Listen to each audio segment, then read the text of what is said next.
Fitriani dengan NPM 21170510 dan Nurul Fadilah dengan NPM 211705 1098 dan Aninda Raffi Oktaviani dengan NPM 2117051099. Di sini kami akan menjelaskan tentang Adobe Networking dan Mobile Adobe Networking.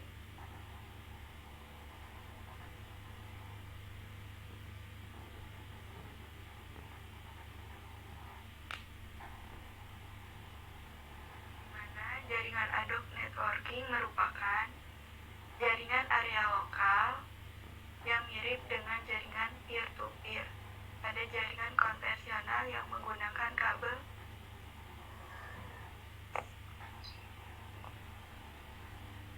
Jaringan ini bisa menghubungkan lebih dari 2 komputer atau tanpa perlu menambah jumlah adapter mikrabel pada komputer. Ada smartphone, tablet, laptop, dan lainnya. Adapun karakteristik jaringan Adobe yaitu limited resource, di mana jaringan mikrabelnya dibatasi oleh daya kapasitas memori. Terus ada dinamis topologi. Adobe bersifat dinamis atau berubah-ubah karena routing protokol memiliki masalah lebih banyak dibandingkan jaringan kabel bernode tetap. Terakhir ada multi wireless link, di mana jaringan Adobe ini bersifat bergerak sehingga terdapat interface yang terhubung dengan node lainnya.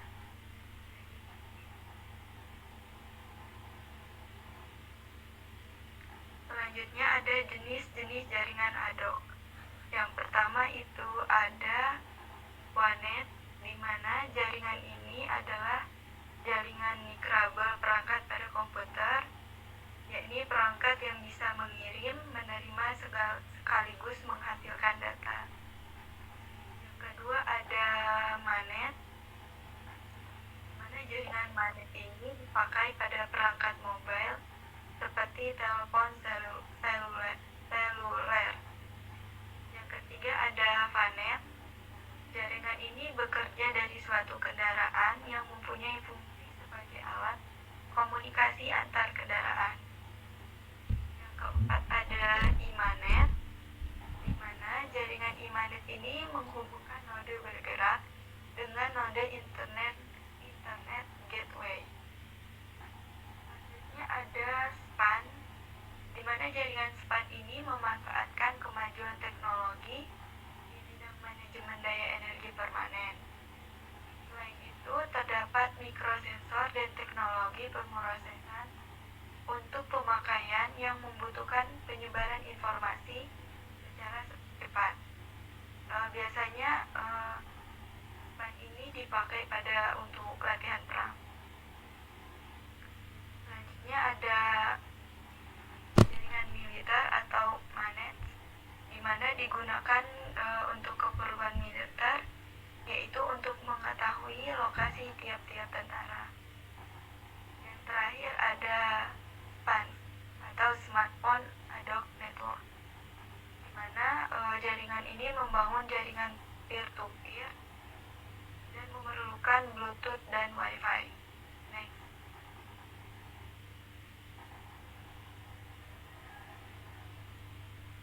Adapun kelebihan jaringan Adobe yaitu yang pertama, jaringan Adobe dianggap praktis sebab tidak memerlukan kabel dalam proses transmisi.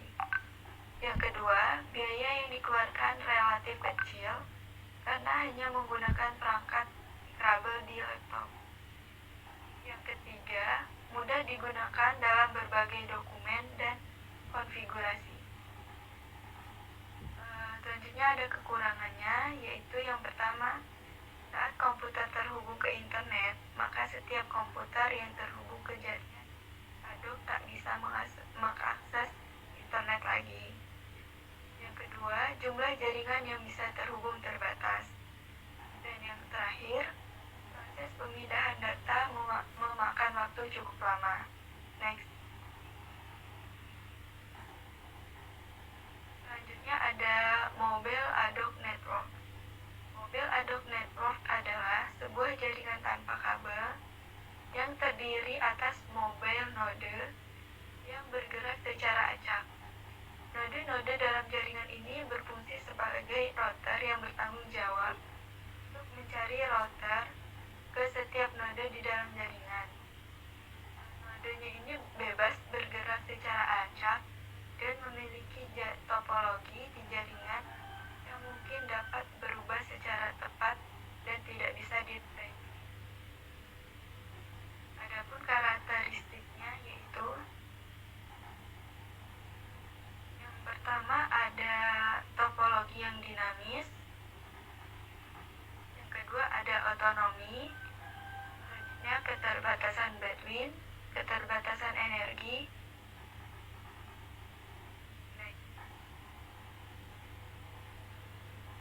Selanjutnya akan dijelaskan oleh rekan saya.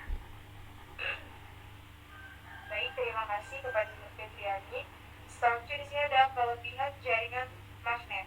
Yang pertama, tidak memerlukan dukungan infrastruktur. Yang kedua, mobile node yang selalu bergerak.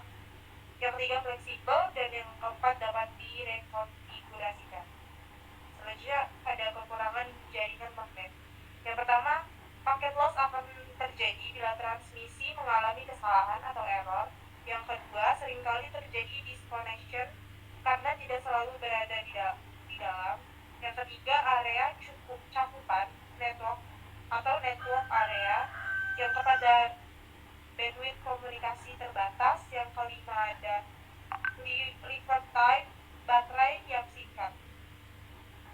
Dan ini merupakan contoh rangkaian dari jaringan tersebut. Routing merupakan suatu mekanisme penentuan jalur komunikasi yang menghubungkan dari node pengirim ke node penerima untuk melakukan pengiriman data atau informasi tersebut. Maka protokol routing akan bertugas untuk menentukan jalur yang akan digunakan untuk mengirimkan data sampai tiba di tempat penerima.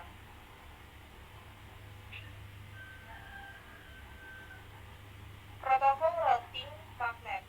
Yang pertama, routing proaktif. Pada protokol proaktif ini bekerja dengan cara mendistribusikan routing table ke seluruh jaringan.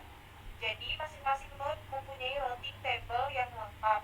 Dalam artian sebuah node akan mengetahui semua rute ke node lain yang berada dalam jaringan tersebut. Lalu ada beberapa contoh protokol proaktif, yaitu yang pertama ada Backbone atau Better Approach to Mobile Ad Hoc Network. Protokol proaktif dalam jaringan ad hoc seluler adalah jenis protokol yang membangun dan memelihara tabel routing secara periodik atau ketika ada perubahan topologi jaringan atau bandwidth. Adalah salah satu protokol proaktif yang digunakan dalam jaringan ADHC. Ini menggunakan pendekatan menggunakan algoritma proaktif. Protokol ini secara periodik mengirimkan paket BASM untuk mengukur jarak dan kekuatan sinyal antar node dan memperbarui tabel routing. Dengan demikian, bandwidth mendukung komunikasi efisien dan dapat diandalkan dalam jaringan ADHC seluler. Yang kedua ada Optimized Rolling State Routing Protocol atau OLSR. Adalah protokol routing proaktif yang dirancang khusus untuk jaringan ADHC seluler, memanfaatkan dua konsep utama, yaitu pengompokan node dan penyebaran pesan yang dioptimalkan.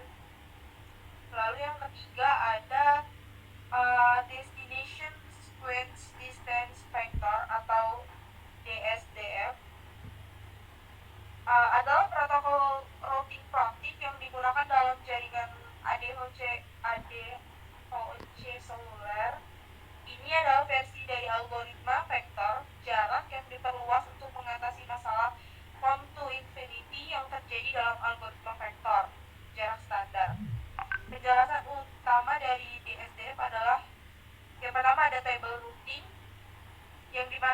dalam jaringan ADHC menyimpan tabel routing yang berisi informasi tentang route ke node tujuan dari jumlah OP yang diperlukan untuk mencapai tujuan tersebut.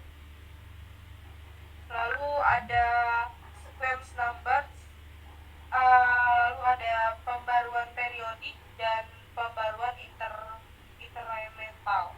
Dengan menggunakan sequence number dan pembaruan incremental atau DSDF mengurangi overhead lalu lintas dalam jaringan ADHC dan meningkatkan efisiensi dalam mengelola perubahan topologi jaringan.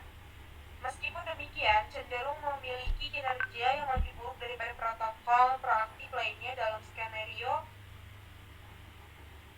dengan mobilitas tinggi karena pembaruan periodik yang diperlukan.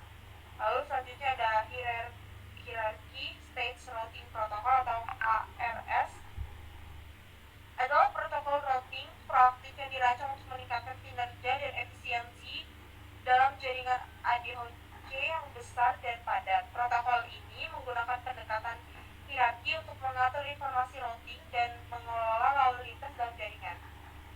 Berikut adalah penjelasan singkat mengenai hierarki, yaitu mengorganisir node dalam jaringan ke dalam struktur hierarki. Lalu ada state information.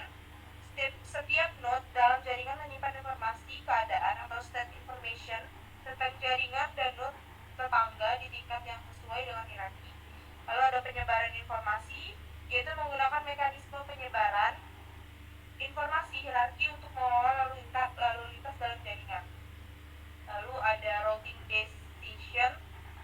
Setiap node menggunakan informasi hierarki yang diterima untuk membuat keputusan routing yang optimal. Dengan pendekatan hierarki dan pengelolaan informasi routing yang terpusat, HSR dapat meningkatkan kinerja dan stabilitas jaringan ADHC.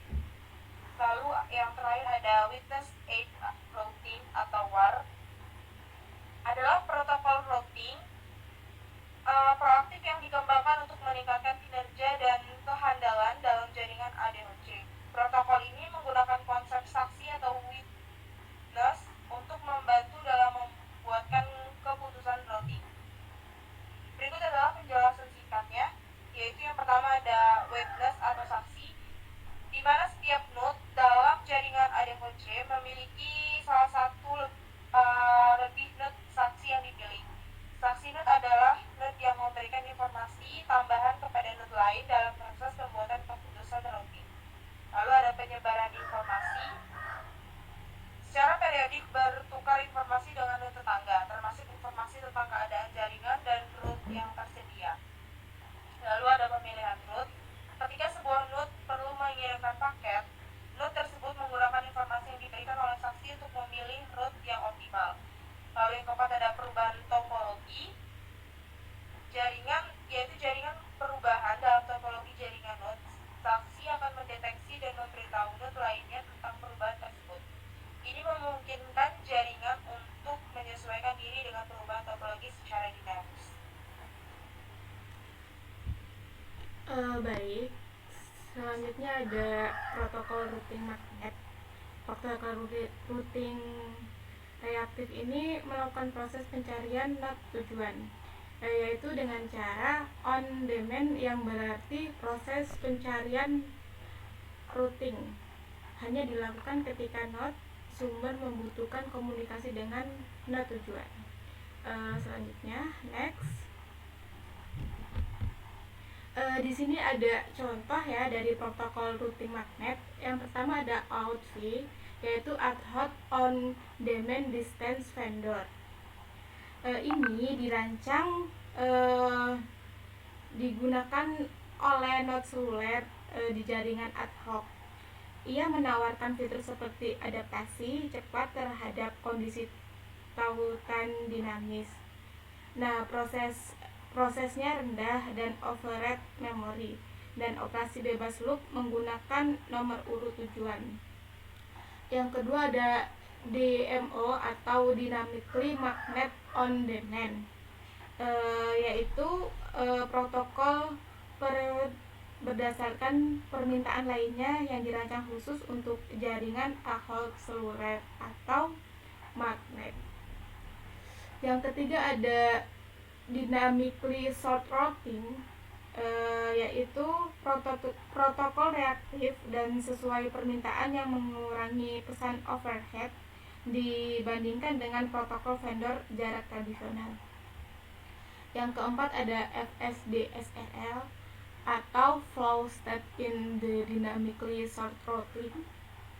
Ini adalah perpanjangan dari DSR dengan fokus pada manajemen status aliran dalam perouting sumber dinamis. Lalu yang kelima ada ARAMA atau Ad Routing Algorithm for Magnet. Ini berbasis semut yang bertujuan untuk meningkatkan efisien dan stabilitas routing magnet tadi. Terus yang terakhir ada BSR atau Backup Short Routing. Ini digunakan untuk menjaga konektivitas jika terjadi kegagalan terhadap node dengan menyediakan operasi jalur yang berlebihan. Selanjutnya, next, protokol routing magnet. Di sini ada protokol routing hibrid ya. Protokol ini adalah metode penggabungan kedua protokol, yaitu antara routing protokol dan reaktif. Contoh dari protokol ini ada hybrid wireless mesh protocol. Jadi dia itu menggabungkan aspek perut dan reaktif, yaitu dirancang mengguna dalam magnet. Terus yang kedua itu ada ZRP atau protokol perut zone. Ini berlaku untuk jaringan ad hoc di mana node disusun ke dalam zona menggunakan pendekatan perun berbasis zona. Yang terakhir ada HRPLS atau Hybrid Routing Protocol for Large Scale Magnet. Ini disesuaikan untuk magnet skala besar gitu. Jadi mengintegrasikan fitur preambut produktif dan reaktifnya tadi. Itu saja penjelasan dari saya kembalikan ke moderator.